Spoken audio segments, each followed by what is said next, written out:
pure Dakini Land, and all beings as heroes and heroines does not cancel emptiness.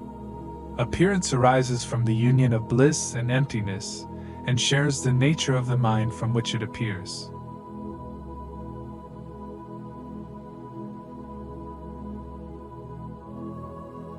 This gives pure appearance a deeper meaning.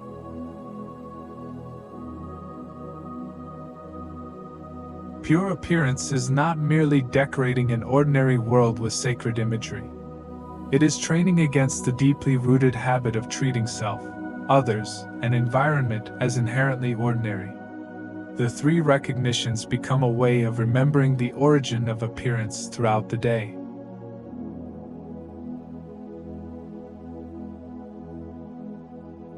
The first recognition concerns identity, oneself as Vajra yogini.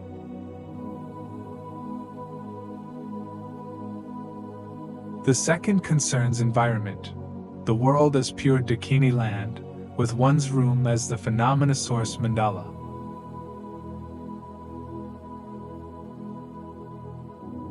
The third concerns relationship, all beings as heroes and heroines.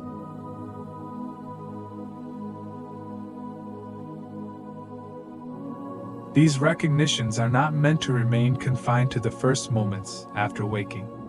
The source emphasizes mindfulness and alertness.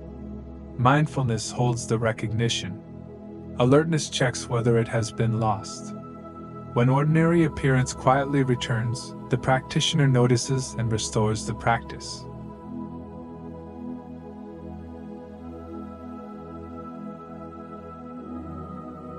This makes sleeping and rising one continuous cycle.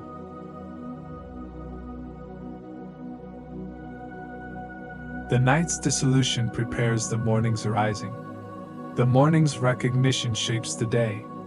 The day continues until the practitioner again approaches sleep and gathers all appearance back into clear light.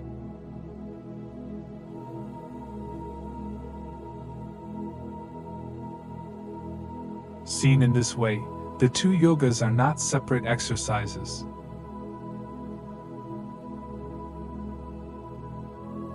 They form a complete rhythm of dissolution, recognition, appearance, and return.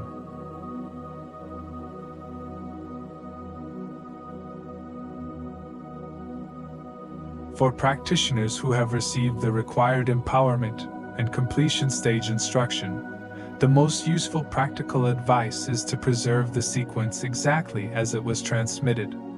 The BM, its upper line, crescent, drop, nada, clear light, the three recognitions, and the union of bliss and emptiness should be understood through the explanation of one's own qualified teacher. Adding details from unrelated systems may make the practice more imaginative while making it less accurate.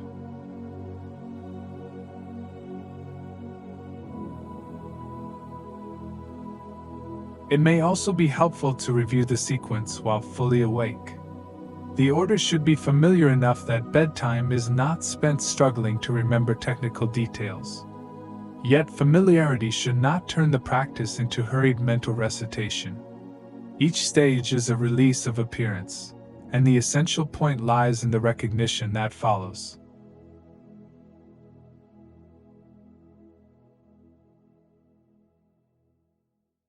Upon waking, the first moments are especially important.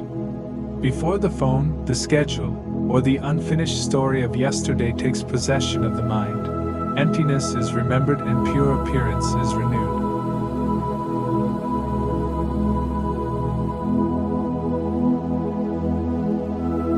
For listeners without the required empowerment or oral instruction, the teaching may still illuminate ordinary experience without becoming formal tantric practice.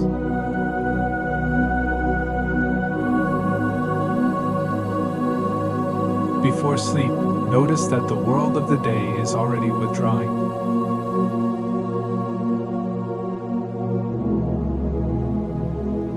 Sounds grow fewer.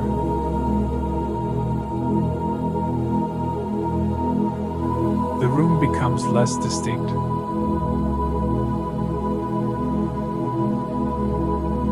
the identity carried through the day begins to loosen.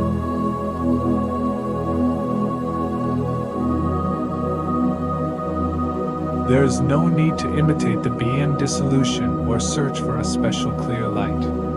Simply recognize impermanence. Notice that appearances which felt unquestionable can disappear from experience, and that every worry brought to bed will eventually release its grip as sleep arrives.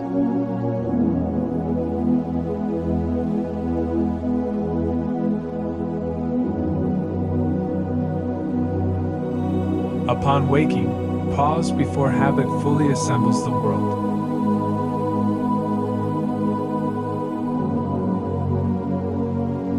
Notice the room appearing.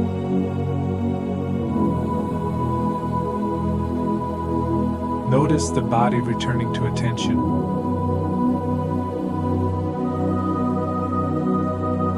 Notice memory supplying a name, a history, and a day.